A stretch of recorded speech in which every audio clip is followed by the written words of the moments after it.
So what has worked for me, and if I'm able to communicate that to others, then that it may help someone else. They may take just a small portion of it, or they may take a large portion. But if someone can walk away from, talking to me and hearing my story with like, okay, wow, he used this. I didn't think about it that way. That gives me, that gives me the motivation now that I have right now to continue to move in this direction, this trajectory that I am on now. Although I don't want to forget the pain and suffering, because if I do, I may lose that motivation that I have now. And I hope I never do, because that's going to keep me on the right path. That's going to keep me continue to help individuals. And at the end of the day, it's going to keep me, sober and healthy. All right, ladies and gentlemen, welcome back to the podcast. It's your host, JT. Today, I'm honored to sit down with Ben Monnette. I said that right? You did. All right, good. How's it going, JT?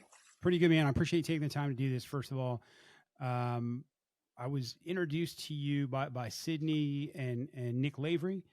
Yes. So, obviously, when Nick says, "Hey, you got to talk to this guy. He's got a pretty amazing story," then I talk to that guy. like, and to hear that story. Yeah. So, I was thinking about this interview today, and really what it means around habits, right? Because just to give a brief summary, Ben is a former Green Beret, has been literally the tip of the spear in for the past. When did you go? When did you go in the Army? 2008. 2008. And were you Special Forces the entire time? Yeah, so I did the X-ray program, which enabled me, after basic training in airborne, to get a chance to attend Special Forces assessment selection. So when we talk about habits, and we're going to get into the broad spectrum of habits and their consequences. To get into that program, to complete that program, everyone knows that requires some pretty sound habits to get you. Mental habits that you've formed leading up to that, and then to get you through that process, and then your time at war, right? And then there's the flip side. I'm always interested. I always say this. I'm always interested in talking to people that have lived on both sides of the habit spectrum. So when I say even the phrase consequence of habit, what's the first thing that kind of comes to your mind? Oh man! So I look at both the positive habits, or the healthy habits that I had, just to get me to where in my career where I went, and then also the negative aspects of it, the unhealthy habits that I had. And it was just like a love-hate relationship that I constantly battled, and the good oftentimes overshadowed and the bad things that I was doing, or the unhealthy things I was doing. Yeah. So I didn't necessarily think or believe to myself that, hey, there's a serious issue going on right now. Yeah, and I mean, I don't want to spoil it, but I feel like it probably needs to be said now. There's a rock bottom that happens in what year for you? Oh man, I would say 2023 was the rock bottom. There's some times that I thought that I hit rock bottom, but nowhere near, the middle of 2023. Okay, so I don't want to jump right into that. I want to start off this is a couple questions. One, where are you from? Where'd you grow up? And then was being a Green Beret something that you like? Hey, you always knew that this is this thing I was going to do. Yeah, I grew up in Dayton, Ohio. Went to Bowling Green State University in Northern Ohio on a Division I soccer college scholarship. Played there for 3 years, and then transferred back home, and then it finally ended up graduating from the University of Dayton with a communication management degree. I knew of being a Green Beret. I knew how important, being the tip of the spear was, how much impact they had, stateside and abroad. Yeah. So it was always an option, but it didn't really hit home until graduating college, working as an outside sales representative, and just kind of feeling stuck.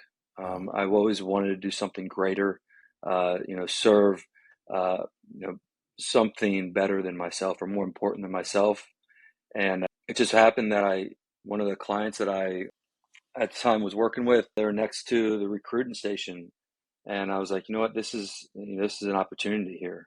So I walked in and, they're like, hey, you have a college degree, there's a X-ray program that you could, try out or see if you can make to become a Green Beret, or, you can go to officer candidate school. So I did some research, some serious reflecting, and then 3 weeks later, I was shipped off to basic training. So it was a Oh really shit. quick turnaround. Yeah, and I never turned back. I mean, I just kept going and going, and I kept accomplishing certain tasks and schools, and I loved every minute of it. But during that time, I was also hurting myself mentally and physically as well. Yeah, that was I think my next question was going to be. So clearly, you're an athlete. Right? You're playing Division I soccer, which is there's a lot to be said about that. Not many people show up for at a recruiter, do this X-ray program, take the assessment, and then are shipped off in 3 weeks. Like that seems to me, maybe I'm wrong, but that seems like a pretty quick turnaround. So clearly, you're in shape at this point. Like you're training, doing Yes. things. But at the same time, this is part that fascinates me. It's kind of yin and yang, right? Like, so you've got these positive habits that are part of your kind of your upbringing, right? And then at the same time, you've got this flip side. What was that flip side for you, and how far back do you remember? Looking back on, hey man, that was a red flag. Oh man, I'd say middle of high school. I started hanging out with the older crowds, started drinking to fit in, and then it just became a habit, right? Like I was always successful, I was always in shape, constantly traveling for soccer, and then it moved into the military, constantly traveling and Yeah, and excelling, and but there was always that one thing, right? And that was always the drinking to mask any way I felt, right? Like if there was something positive that went on, oh hey, I was drinking, or yeah. something negative that went on, I turned to drinking as well. So it didn't really matter what was going on in my life. The alcohol was still a major part of it. It's gonna be confusing though at the same time, right? Because you're achieving all these things, and I think we need to hear more stories about this because there's a lot of people. You grow up thinking about somebody who might have a drinking problem. You see what's on TV, and like the rails come off fairly quick.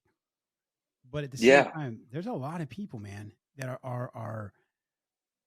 they're on both sides of the fence. Like they're still doing all these things. They're still achieving these things. The consequences haven't reached that negative side yet, and it's much easier to justify. I guess is the point that I'm trying to get to. yeah. I think it's much easier to turn away from it. It's like, oh well, looking back, there were some things that happened to me throughout, college. Some disorderly conducts. Through some relationship issues, some ways I handled certain situations, where if I had the knowledge now and reflect, right, I would have been like, well, yeah, I have a major problem here. And it's still a thing is like, I wish I knew what I knew now back then. Um, but it was always like I always accomplished things. So I didn't really necessarily Yeah, want to stop. I yeah. didn't have that catalytic event that was like, wow, this is my rock bottom. I need to stop, because the next day there's something that positive went on. And that was maybe something that I was just, fooling myself, or the brains, playing tricks on yourself, or saying, hey, listen, like, you know, yeah, you have an unhealthy habit, but look what you're doing. So why change, right? Yeah. Yeah, and I'm sure there's enough people that are looking up to you, right? They're like, there's a lot of people that want to be you. Yeah. They don't know the dark side. Like they don't know the things that you were suffering with the bad habits. But at the same time, there's enough people going, man. I mean, I don't want to put words or thoughts in your brain. I'm just trying to think. If I was in your shoes, man, it almost fits the persona, right? Here I am. Dude, I'm a Green Beret. I'm a fucking, you know, yeah, I party, but I work hard. I party hard. Everything I do is kind of to the extreme where were there people around you? I'm going to say specifically once you're in the Army that were kind of looking at you like, hey, you might want to look in the mirror on this. No. To be honest with No. you, there was not. I mean, I think we're all like that, where it's a 0 to 100%, Yeah. and whatever I was doing, it was 100%, Yeah. regardless of the being healthy or unhealthy. So as I was working out, staying fit, staying in tune to my job and the advancements of my career, I was also traveling at 100 towards destruction. Yeah. How did you get through those times? Because I imagine you like you're going through the Q course, like all of those during all those periods. And I'm only asking you this because I've gone through training programs, been through not at your level, right? But I've done things where that dark side of you can't come out, right? You can't partake. But Yeah, but boy, you are looking forward to that moment when you got the green light to get back to the old ways. absolutely. And maybe that was the facade of me thinking that I didn't necessarily have a significant problem, right? As I was able to put that down or internalize that darkness in me, and prioritize, a school or a course or deployment. Um, but it was always there. It just Mm, maybe wasn't escaped throughout, drinking, yeah. but it was definitely escaped through the negative self-talk, the mental gymnastics that I was doing in my head, the constant wearing a mask, right? Putting on a mask, everything's fine. And then when I was able to, let loose and go drink and do those things, it just continued to get worse and worse and spiral Yeah. and get deeper and deeper and deeper. Yeah, it's and even to hear you say that is I don't know if word surprising is right, but you hear somebody like you talking about a negative self talk, where from the outside, which means nothing, right? But from the outside, most people go, "There's no way this dude's got a negative self talk." Like you don't get to where you are unless you're Yeah, 100% confident. And I think there's a ton of power in hearing somebody say that because that's reality, right? Like there's this imposter syndrome. Some of the most talented people in the world still suffer with some type of negative talk or imposter syndrome or something along those lines. And I think it's hard to fathom because everyone's just too worried. They're wrapped up in their own mind to even like, there's no way this person thinks like that. It's just clearly not possible. yeah, absolutely. And it was always sparked by me being very critical of myself, right? Yeah. And I now when I'm, talking with individuals and groups and whatnot, I always say that that is a good thing. Like you care enough to be very critical of yourself, but at the end of the day, you have to accept reality, and you can't go back and said, man, I could have done this better. I should have done this, because that's just going to open up another domain of that negative talk, the, hey, I'm not good enough. And that was something that, stayed with me, the entire career. I was always looking at, well, I could have done this better. And that's what makes, Green Beret so great, is because we are, very critical of ourselves, because being critical enables growth and Yeah. promotes excellence. But it does open that other door of, well, how do I cope with that? How do I have a community? Do I talk openly about it? Am I able to? Or Yeah. do I just internalize it? Do you think even being a Green Beret, like, doing the most that you can do in the army, uh, was I don't know, not a reflection, but a result of even some of that negative talk? Was it because like you almost prove it to yourself? Like if I can do this, these things can't be true, right? If I can continue to do this, which is like uh, it's a rat race. You'll never win. At some point, you're just spinning, on a treadmill because you're never going to get that true satisfaction of like actually liking the person you are if you're constantly trying to prove something even to yourself. Absolutely. And that was one of the things, like whenever I would accomplish or go to a school or go to a training event, it was never like being in the moment and really like experiencing like, oh wow, I just accomplished this. It was okay, what's next? It was Yeah. always downplaying what was accomplished and always look into the future of, okay, well, I just did this. Okay, that's over. Now what now? So I never really gave myself that time to reflect and give the opportunity for me to be like, okay, I really accomplished this. This was a significant, hard event or a hard training or a school. I should be give myself grace. I should be, Yeah. proud of myself for doing that. It was just, oh, okay, never mind. Similar to a lot of, I've talked to a lot of friends, and whenever, someone says, I thank you for your service, a lot of times, veterans are like, I don't know how to respond, right? I Yeah. don't know what to say. And that was kind of how I was handling, different schools and whatnot.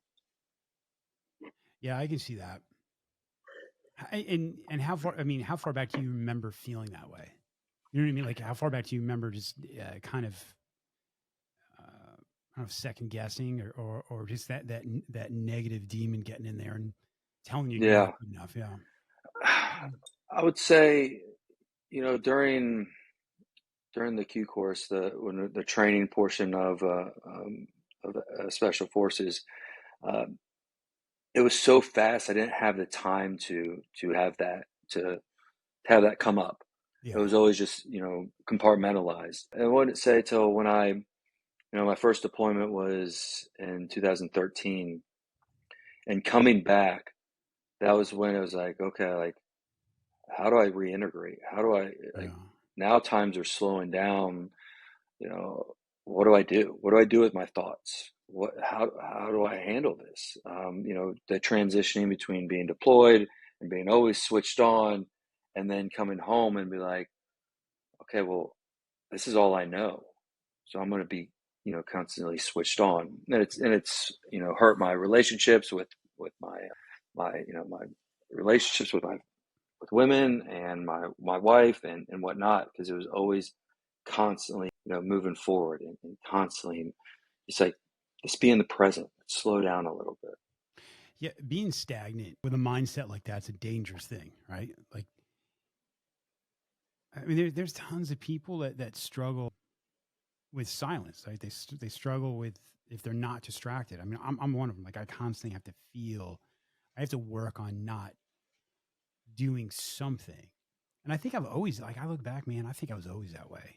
Like, there always had to be something going on, or because it's never easy just to sit with yourself. And clearly, I mean, as a society, that's gotten worse, right? Like, you can't stand in line at a grocery store without being glued to a phone. And I honestly think like that's, I mean, maybe not as extreme, but it's a form of it, right? And, um, Yeah, it's we're comfortable in our chaos, right? yeah, And that's why now I do yoga, and I try to do some mindfulness, and it's extremely difficult, and you talk to individuals like ourselves, and when we're doing yoga or any mindfulness exercises, it's like, how often do you have to catch yourself from going or wandering and yeah, bring yourself back constantly, because your brain's just always thinking and always you know just trying to identify and move forward, or do something where it's like, something.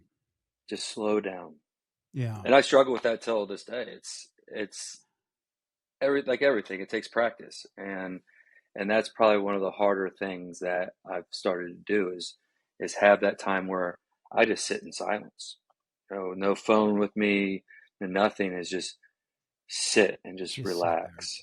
Yeah, it's difficult. Yeah, it is difficult, right? It seems like the simplest thing in the world, but until you try it, I mean, it's the reason they make like solitary confinement to punishment. Like Yeah. it's not it's not easy. So how many times did you getting deployed? 8 times. That's So 8 times to the Middle ton. East, from anywhere from being in the desert with 12 guys, to being at being an embassy wearing a suit and interacting with you know DC individuals and Yeah, yeah, organizations. yeah. All right, so let's get to where things start going awry here. Like, what were some of the first signs? Like, hey, my consequences, excuse me, my habits are having some really negative consequences, and I might want to I might want to look at this thing. Yeah. So I would say in say 2021, I raised my hand. I was like, "Hey, I have a problem." Oh, okay. Um, yeah. What So what what got you to that? I was set up to go to a specific course, and I mentioned earlier, it's like there were certain times in my career that I was I knew that I wouldn't be successful if I was drinking, and that was that time. That was a time. So I was like, I got to get this under control. I couldn't do it by myself. So I raised my hand to the command, and was able to go to a 30-day treatment facility. It was That, a that kind of like a go I ahead. want to stop. I want to stop you there real quick because that must have been an incredibly difficult thing to do. Because one of the things, especially, I mean, anyone in uniform, right? But then take somebody as a Green Beret and to to have the courage to admit that in the first place. Well, it's kind of big, man. I don't know if you Yeah, felt it that way, but I yeah, absolutely. I weighed on, hey, I need help. Um, was there a chance that I wasn't going to go to this school if I raised my hand? Yeah, there's absolutely a chance. Was there a chance that I was going to pass that school and be successful if I continued to drink? Absolutely not. yeah, So I weighed the pros and cons, and I was like, all right, well, I'm not going to be a soldier forever. I'm going to be a son, a father, a brother, and for the rest of my life, and I need to get this under control. So yeah, I did, and it was welcome. My command was like, okay, we're going to get you the help, and so the 30-day program that I went to, it was in a hospital setting. It was 30 days. So someone with my unhealthy habits, 30 days didn't scratch the surface. yeah, Um, However, I was able to stay sober for 18 months afterwards, not by the tools, not by the community, my spirituality, but just by sheer determination and yeah, grit. The same that has gotten me to where sure, I'm at in my career. yeah, Um, and I was still, although I was, sober, I was still handling life stressors, just not by drinking. I was internalizing it. It was getting, I wasn't handling certain life stressors um, in a healthy way, and I knew I couldn't drink. So what did I do? I just felt I was more angry, more, yeah. I just couldn't release that. I couldn't find a way or have that skill set to, handle life stressors without drinking because it was just 30 days and there you go. You kind of off to the So yeah, races or yeah, figure it out yourself. yeah. It's like this itch you just can't scratch, right? Like, and you've got no outlet, like, and that's I tell people that, like, no matter what you're doing, that is self medicating in whatever form, right? It starts off as being fun, in college it's fun, Yeah. but at some point, and your brain switches. It goes from, hey, I'm just trying to have fun, to I don't want to feel like shit, or I don't want to feel anxious or down, or whatever it is. And man, there is no clear sign of when that happens, but because it's this gradual thing, and when it does, it takes hold. It's powerful, right? Oh, So absolutely. to not have that anymore is makes somebody, if you don't give them any other tools, if you just take it away, that's a miserable person. Yeah, and I was miserable. It was, I was so successful at the course. However, looking back on it now, I was like, man, how much more could I have learned if I was able to have a healthier outlet or a different habit where, because life's always going to have speed bumps, some big and some significant. And if you have those skills to handle it, then you're able to handle it in a more productive way. All right, so you go 18 months. Obviously, Yeah. something happens. What kind of walk us through that? Yeah. So I was down in, well, 2021, I had a complete right hip replacement. So so I had the hip surgery, and initially it was fine.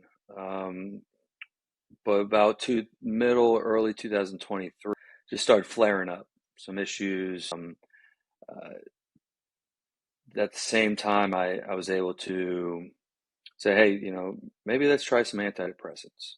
That might help me handle. I know I'm sober now. I'm not drinking, but I'm still miserable. How am I Yeah. still miserable? I took something that I knew was making me miserable, but I still am. So I started taking, some antidepressants, and that helped for a little bit, but it wasn't. Again, that was just a band-aid. So going through some pain and dealing with some, the antidepressant and not really working, in early, late or middle to early 2023, I started self-medicating with some CBD and Delta 8. At nighttime, I was doing that, which helped. I stopped taking my antidepressants. Still against the rules, right? I was not allowed to do that. It was something that I made a poor decision, although beneficial. There was other outlets that I could have explored, but I chose. It was my choice to do that. And then I had some marital troubles, and one thing led to another. That I was flown home from an event, and the command had reasonable doubt to give me a urinalysis test. So after that, that was the rock bottom. Well, so I thought, right? So I thought that was the rock bottom, and so the next 7 days, I ended up relapsing, and it's crazy how quickly you can go right back into that addiction. It wasn't like it was like I didn't drink for a day. I went right back into it. I was actively trying to kill myself drinking. And Yeah. it just came back worse with the the hatred for this myself, the why am I doing this? But once I started, I just could not stop. That's the power. It's just very powerful. The addiction is a disease, and it's something that's I almost can't describe how powerful it is in the brain. Um, how that pathway is just generated. It's like that is the only thing that's going to allow you to survive. Well, so I thought, right?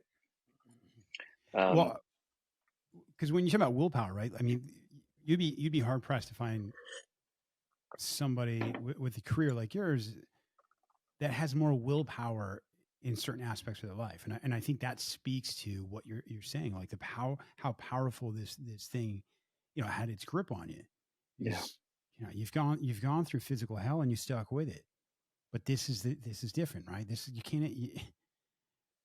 can't escape your own brain, no. so And the 18 months, it's you would have thought that would have allowed me to gain that willpower, or to at least build up some strength and resistance towards that.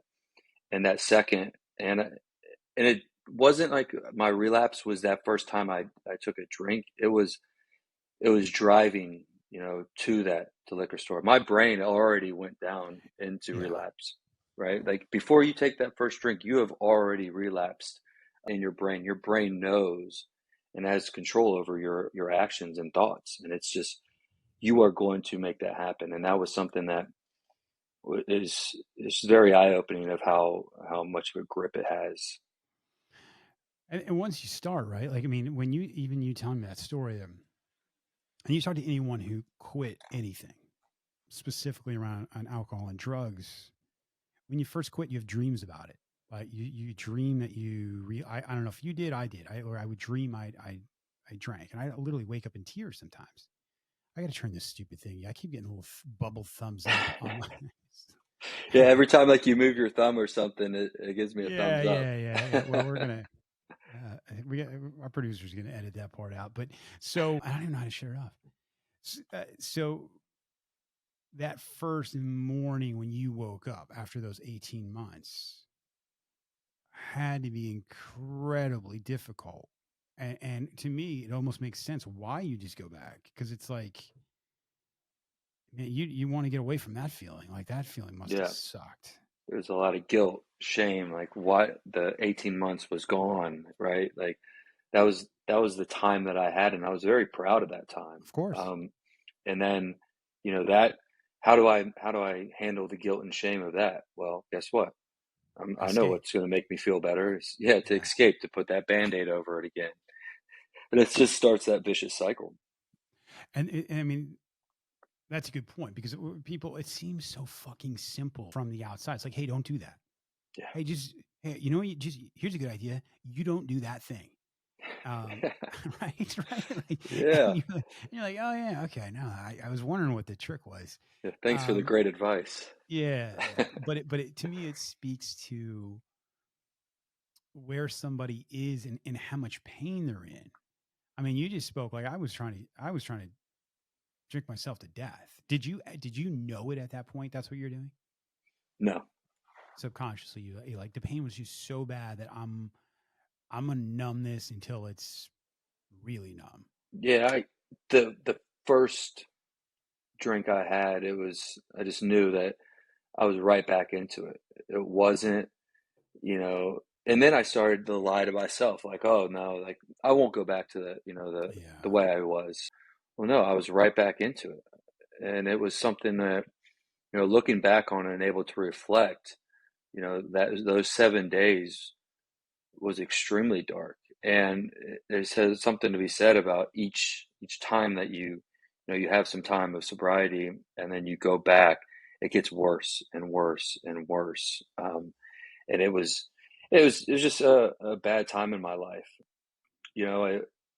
And then the that comes with the suicide ideations of like, oh, I'm back into this. What do I do with my life? And obviously alcohol is a depressant, so now I'm depressed, but I can't stop drinking, so I'm more depressed. Yeah. And then those SI comes in, and it's like, well, that's one option, right? Like, Uh, and I never really knew how to think about that. And so after those 7 days, or probably on the fifth day, I was able to get some help. Right, I reached out to a couple of individuals, and they brought me in front of our behavioral health counselor. And I'll never forget this. And it's something I can joke about now, but at that time I probably wasn't very enthusiastic about. But I kind of told her, where I was at, mentally, and she's like, "Well, don't take this the wrong way, but I have a perfect place for you to go." And I kind of was like, "Well, what does that mean?" And she yeah. then she said Treehouse Recovery. And again, I've never heard of it, and it just so happens that 2 weeks prior to me sitting in front of that individual in the office, some Treehouse employees came and talked to Fifth Group's behavioral health. So I was blessed that they came and talked, and I was the first active duty member to attend and be a client at Treehouse Recovery. Yeah, and I want to get into that because when you told me about that place and their methods, I'm thoroughly impressed. But before we get to that, what were the ramifications, and how long did they take to come down from the army? Yeah, so everything was really put on hold while I was in treatment. Okay. So that was, I knew, I had a suspicion of what was going to happen to me while I was in California. Um, However, nothing was really put on paper until I returned in October of last year. Okay. And then what? So what did that look like for you? Yeah, so you know how I mentioned like that I thought that was the rock bottom, when I Oh, relapsed. Well, so gotcha. now, I come back, and so I they revoked my special forces tab. So I'm no longer on paper, a Green Beret. I am getting chaptered out of the military, and I have to start a new life after 16 years. So I won't get my 20-year pension, and all those things, you know, coupled with going through a divorce, losing my identity, all those things really happened within like a month time span. Holy Um, shit, Ben. so you think, and that's me. And now I mean, I don't laugh about it, but I kind of chuckle to myself about, well, I thought the rock bottom was me coming Yeah. back and doing that, and that caused me to relapse. And then I go through this with the proper tools, right? That Treehouse provided me, and a community. And the second those things happen, and they're like, "Hey, we're going to take your tab." And my first response is, that doesn't discredit what I've done or what I've Right. accomplished, nor what I will accomplish moving forward. But I I reached out, on the way home. I called Nick. I called a couple other people and was able to communicate and not internalize my pain and struggles. And then secondly, and I don't know if you've thought about this, but for the longest time during those 18 months, if I had an urge or a thought about drinking, I would instantly feel like a failure, right? I was like, oh, I'm right back at it. Now, like when those instances happen, like I was like, yeah, okay. I My brain is like, oh, I guess what? I know what can help you. Go to the bottle, right? But I understand it's my choice now. It's realizing and identifying that, I created this pathway in my brain that was so strong through the many years of my addiction, that of course my brain's gonna be like, well, hey, I know an easy fix. Yeah, you don't forget it. Like No. you don't forget it. And I mean, I've been sober 5 years. I've talked to people who've been sober, much, much longer. And people ask me like, hey, do you still think about it? I mean, I'd be lying I mean, I'm drinking a non-alcoholic beer right now, right? Hmm. So I have to go buy that somewhere, and I Yeah. pass things, right? And I'd be lying if I said I didn't stop and just see a label of something, right? That I was one of my regulars, Yeah. and think, what would that feel like, you know, after the first one? And I'm not talking about the bad part. Like I'm talking about like Yeah. the Hmm. same reason that kept me going back. Like what that familiar feeling. Um, but you're right. It's a choice. I'm like, I've run the experiment, man. I know what the outcome is. Yeah. Oh Um, yeah. I played that tape forward time and time again, you know. yeah. So at that moment, it lasts usually about 3 seconds, and then I go on about my life, and it was harder. I don't know about you, but it was harder in the beginning, but like I'd be lying to myself if I ever said that would just go away. And I've taught, I've been in rooms and meetings with people addicted to things, and they're like cured, right? They're like, even the thought of it makes me want to throw up, and I'm like, oh man, I don't have that cure. Like, No, yeah, not at all. Like, I can say no, but man, I don't know. I want whatever you got. yeah. Yeah, so it So was just a tough time. However, like we talked about earlier, is about the habits, right? It's like, yeah, okay, well, I now have new habits that I can lean on to, and not use those unhealthy habits that I used so frequently in the past. how much of you? I don't want to say felt like a victim, but at the same time, we're like, look, I got deployed 8 fucking times. I've given up huge portion of my life. I've dedicated everything to this.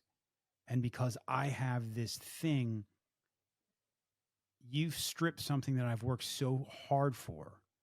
Um, and I'm not saying that's the way I think a lot of people would feel that way.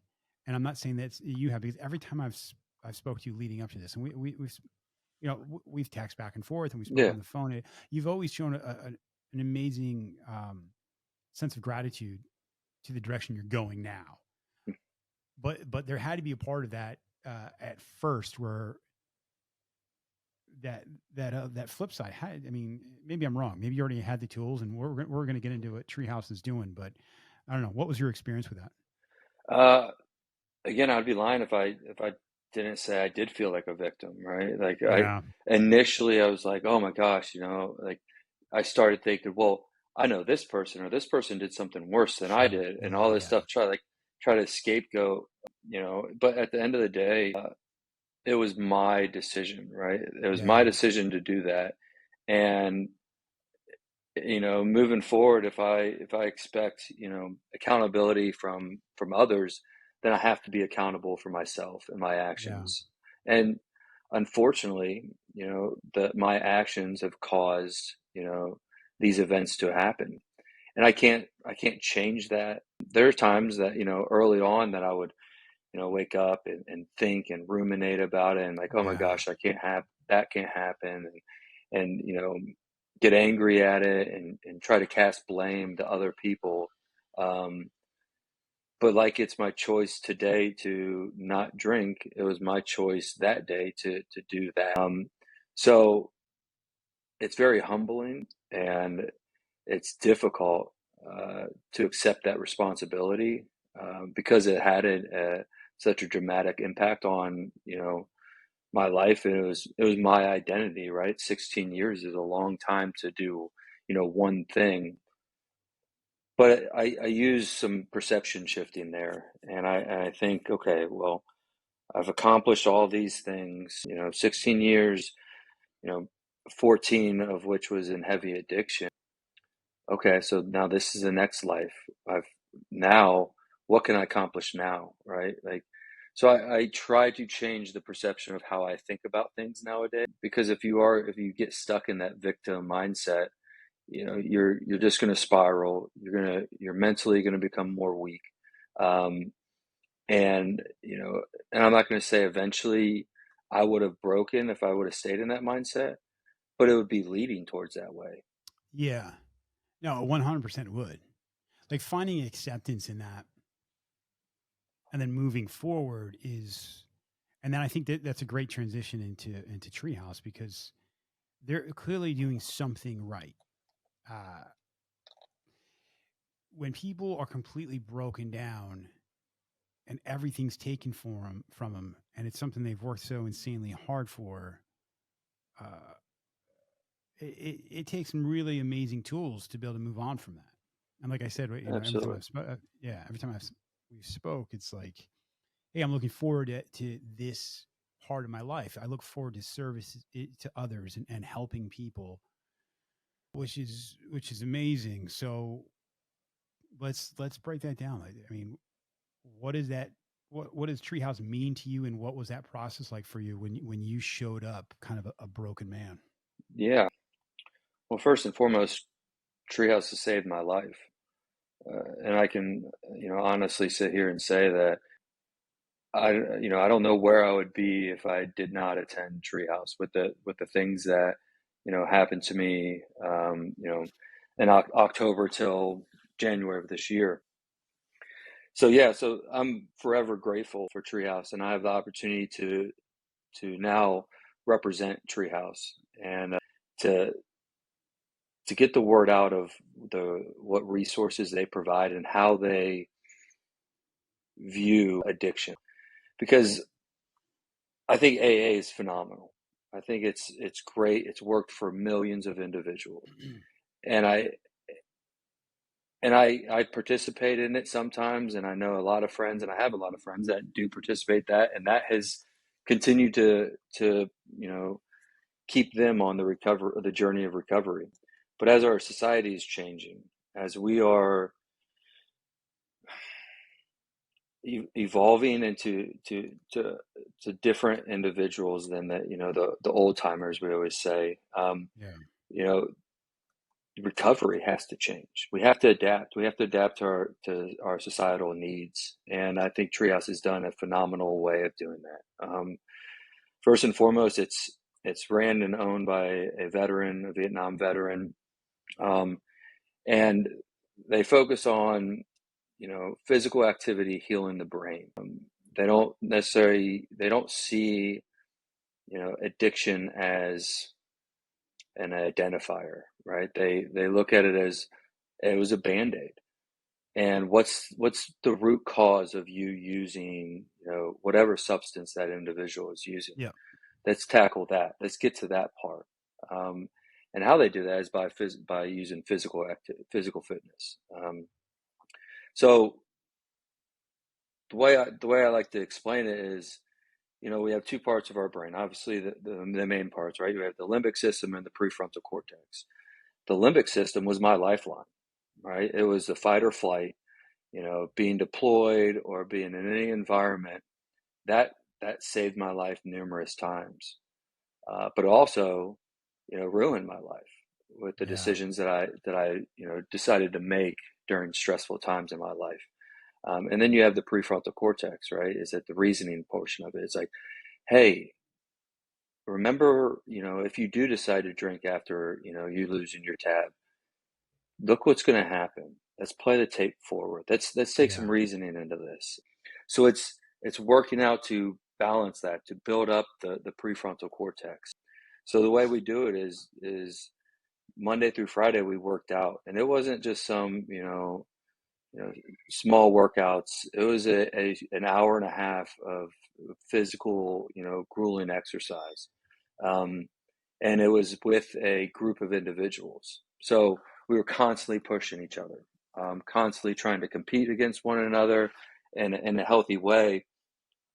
And each time you would read that workout on the board, you're like, wow, like I don't know if I can do that, right? Yeah. And then you do that, and then you're able to sit there and reflect on it. It's like, wow, I feel so much better after completing this workout, right? Like I got when I drank, guess what? My dopamine spiked through the roof. Although it spiked, equally downward, right? So your body tries to get that Sure. homeostasis. But Yeah. for now, when I work out, I get that, gradual rise of that dopamine. So I'm learning and I'm training my brain. I'm like, hey, look, there's other ways to get that feeling, not always just to go towards the substance. Yeah. It's easy. I mean, literally, I just had a conversation with a retired Navy chief yesterday. I was saying the same thing. It's like somebody who's addicted to cocaine. He's like, "Oh, I spent hours in an ice bath and a sauna today, going back and forth to get my dopamine levels elevated. Where some guy's going to take one sniff of cocaine, and it's kind of like, Yeah. you know, but one ends terribly. we know Yeah. we know how one ends, and the other one's just time consuming. So why do you think you never made that connection? Because clearly you were doing some hard ass workouts, prior to Yeah. that. And I asked myself this too, like why didn't we make those connections between physical activity to calm the brain and to raise the dopamine? Because at the end, for me, that's what it was. I was actually probably in better shape. I was drinking, but it was just like when you were done, you feel your brain just slows down, right? You just feel calm. I don't know. Man, I don't think I was equipped with the knowledge of it, Yeah, yeah, right? Like that's one thing that Treehouse does very well is not only do we go through these exercises, but we learn the reasons why we're doing that, right? And then yeah, that was like the light bulb in my head. It's like, man, okay, so I'm experiencing this feeling that I probably always experienced after I get done yeah. working out. But now I know why. And that why part is so critical to anything that we do. So that was pretty enlightening. The the way we lived at Treehouse was something that, having a reference of the 30-day, treatment facility I went to previously, we would live about a mile away from the facility. So we would ride our bikes to and from we called it a team house, right? So being in the military, I knew full well that, living on top of guys in a team house Yeah, yeah. was something that was normal to me. But driving past the liquor stores to go to treatment, having those weekends off that I could go down to the beach, go to the movies, go on a bike ride, passing, bars and whatnot, eliminated the cultural shock that I felt when I got out of that 30-day treatment facility that was in one section of a hospital, right? So that's something Yeah. that is significant, is like we always had to have battle buddies and teammates with us, but being in society and being able to do things on the evening, all while being in treatment, was something that was extremely beneficial to me. I was able to feel those uncomfortable feelings while still in treatment, and not when I'm off by myself for the first time in 3 months. Um, Yeah. so that was something that was it's amazing that Treehouse does that. It makes sense though. You can talk about things all you want, but there's the experience. There's the experience of, you said, I've got this needle's worn. It's worn the same place in this record for a long time. Like, I need to have the skills to, when that needle wants to fall back into that groove of having gone through that, right? It's almost like a stress inoculation of going through it and then trying to work out those feelings, accepting, man, I sure would like to do this, but the juice isn't worth the squeeze. I got my battle buddy here, and Yeah, what else are they doing at Treehouse other than I mean, everyone everyone coming out of Treehouse, it's like selection. They come out in just amazing shape, but yeah, what were some of the other aspects of yeah. Treehouse? So I'd say I came out probably in the best physical and mental shape of my life. Right, the physical Wow. aspect was obviously there through the working out and whatnot, but the mental strength that I came out with. So each week I had two one-on-one therapy sessions. So a typical treatment facility have one a week. You're starting with an individual that may or may not have that the understanding of addiction or the credibility of going through it themselves, right? And I think that's a big key factor, is most, if not all, individuals from Treehouse Recovery, the employees, were past clients. So they know the pain, they know what the client is feeling at that time, and the same to go with the counselors. So I worked through a lot of my PTS with my counselors.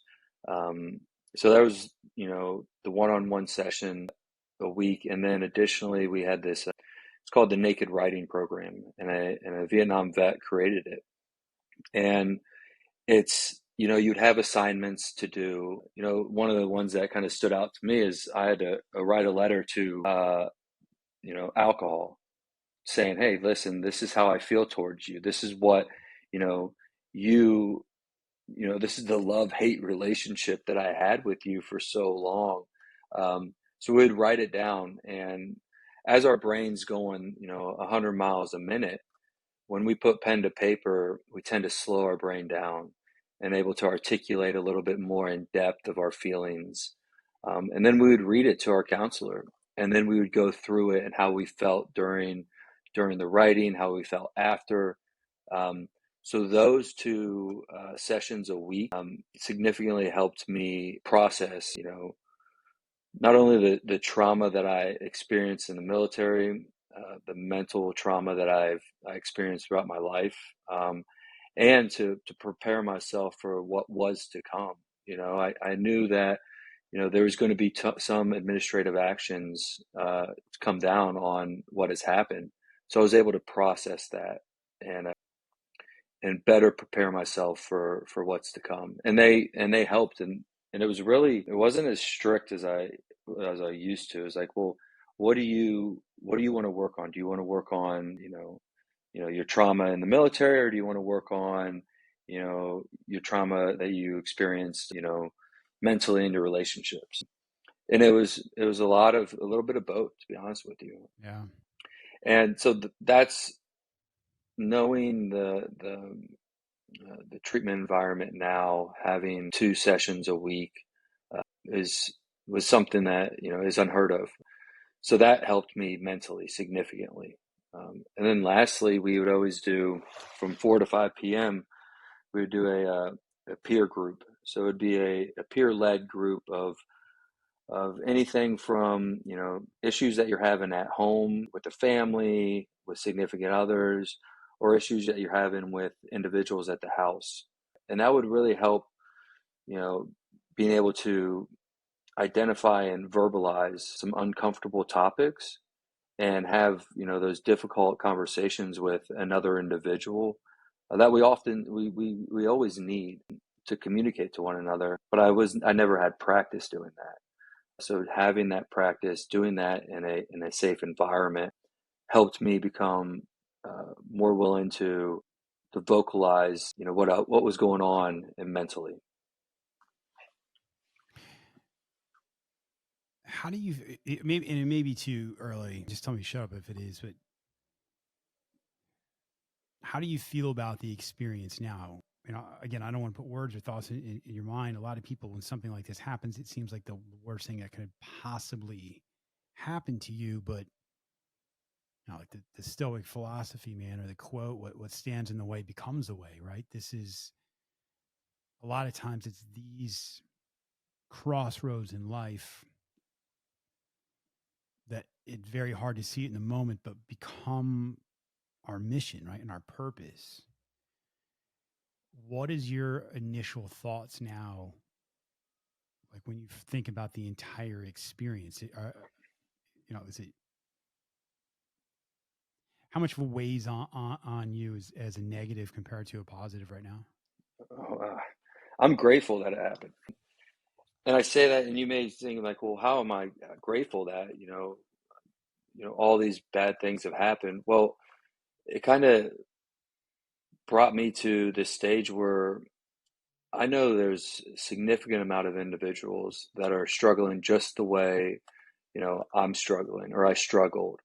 Um, and now I have an opportunity, and I look at it as, I'm able to face adversity and then grow from it. So what has worked for me, and if I'm able to communicate that to others, then that it may help someone else. They may take just a small portion of it, or they may take a large portion. Um, but if someone can walk away from, talking to me and hearing my story with like, okay, wow, he used this. I didn't think about it that way. That gives me, that gives me the motivation now that I have right now to continue to move in this direction, this trajectory that I am on now. Although I don't want to forget the pain and suffering, because if I do, I may lose that motivation that I have now. And I hope I never do, because that's going to keep me on the right path. That's going to keep me continue to help individuals. And at the end of the day, it's going to keep me, sober and healthy.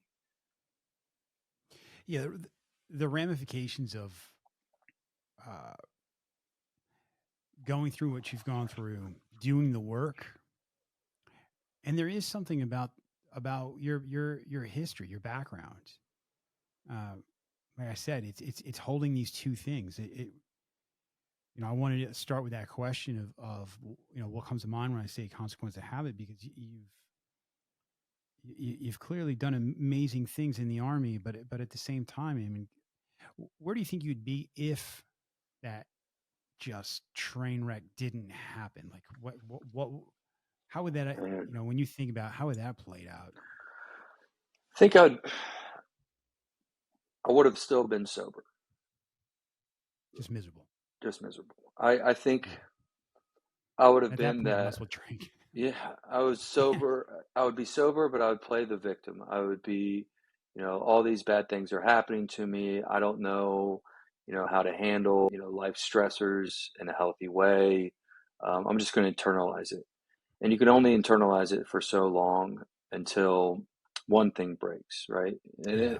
And it may be your sobriety, it may be, anger, it may be poor decisions, on a multitude of different levels. But I know that if I did not go through that, I would not be sitting, where I'm at today. Comfortable in your skin. Yes, and willing That's to beautiful. to be vulnerable, right? Is to to accept what I've done, but also to learn from my mistakes and to identify the, hey man, like know, I have something that, I could potentially help. And if I can help just one person, and that's what we do here in Nashville at the Treehouse in the IOP program, is, we have a good amount of veterans, but we also have a good amount of, civilians, and, you know, providing my experiences to them and seeing these individuals grow from day one to coming into the IOP until now, month by month.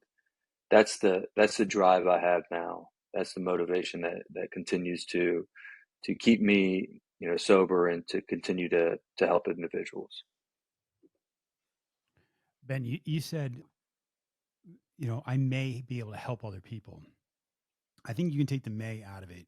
I know people listening to this, and I'm going to guess that people have already told you that what you've done has already had an impact on their life. And we don't know each other very well, but just from your history, I'm going to guess that the same drive and motivation that allowed you or enabled you to be a Green Beret and get to the spots in the Army, the positions you're in, is you put that towards what you're doing now, and your impact is going to be profound, and I'm excited to see where it goes, man. I mean it. Well, I really appreciate that, JT. Yeah, Yeah. it's definitely, it's something that's a passion of mine now, and just to tailor the same motivation I had, but just to a new thing, right? That I spoke earlier about perception shifting. I could sit there and feel bad about myself and continue to just live my life, or I could take the same motivation that enabled me to become, 1% of the population to now to help individuals. So it's just the change and adapting to a new lifestyle, a new chapter in my life, and I'm forever grateful for this opportunity. Mm. God, I love it, man. Well, listen, if people want to follow along, yeah, I'm gonna let the cat out of the bag. Ben and I have been speaking about him joining one of our speaking events with Nick later in the year. After this conversation, I'm going to say that that's going to happen. But if people want to follow, they want to hear more from you. I mean, are you active? How active are you in social media? Or if people want to get in touch with you, how are they doing? So I'm on. I just got back on Instagram. So I wasn't on Instagram for a long time, just to the nature of the job. But so now I'm on. So it's Ben underscore Mo 777. Okay. So you can follow me on there. I'm on LinkedIn with Ben Monnette. And then, ben.m at treehouserecovery.com is an email. And again, you can Google Treehouse Recovery. We got, locations in Costa Mesa, California, Portland, Oregon, Wilmington, North Carolina, and then Nashville, Tennessee. And we have an admissions line. Again, we're here to help.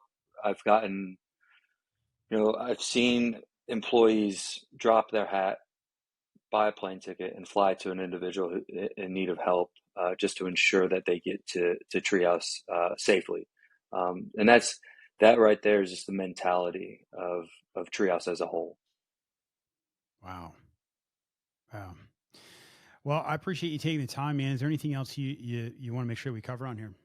No, I think that's it, JT. I really appreciate it. I saw the ice bath Oh yeah, man. challenge. That seemed pretty cool. I don't do it as much. I did it quite a bit. I'd say 3 or 4 times a week in California, and that's something that is amazing. It's painful at the time initially, but just the way you feel afterwards is just. I mean, you can't describe it. Dude, it's to me, it's a metaphor for like like so many things in life. You know what I mean? Like it's like accepting this is going to stink for a short period of time, but there's something on the other side of it, right? Like there's something bigger on the other side of it. And to me, I think, man, that sums up about everything that's good for us and that actually gives us purpose and makes us feel good about ourselves. um, it's accepting the uncomfortableness and Yeah. still moving forward with it. So What I try to do is I try now is when I get in an ice bath, I try to solve a complex problem in my head, or uh, we learn different languages. So I go recite my bio in my target language. And what I'm doing is I'm trying to train my brain to, in a chaotic moment, like my yes, body's has chaos, my brain's saying, "Oh, get out of this cold ass tub," but I'm able to calm it and problem solve. And it just has those analogies in life when life is chaotic and you're able to, utilize that prefrontal cortex, right? And that reasoning behind it. Just I'm trying to find different ways to strengthen that prefrontal cortex. yeah, that's hard, man. That whole fight or flight kicks in, and Oh that yeah. OODA loop, and to be able to think. I mean, veterans listening to this or first responders. I mean, you hear the word vapor lock. It's the real thing, man. People eyes get real big, and I don't even know where they go. They go somewhere. So Yeah. if you can start, if you can start solving stuff. I mean, it's been as simple as like, hey, tell me your name, Yeah. and just to get people out of that kind of. So I get that, man. Well, thanks again, Ben, for taking the time, and thanks mostly for being vulnerable, man. Like you said, it's in that vulnerability, this thing that we don't want to admit is where the help actually comes from, because then people, they hear it, and then even if they don't get it at first, people can clown you, or not you, believe me, not you, but be like, like they've said something like, "Ah, Yeah. you're still not drinking." The same people that come up to you like, "How'd you do it? How'd you do it?"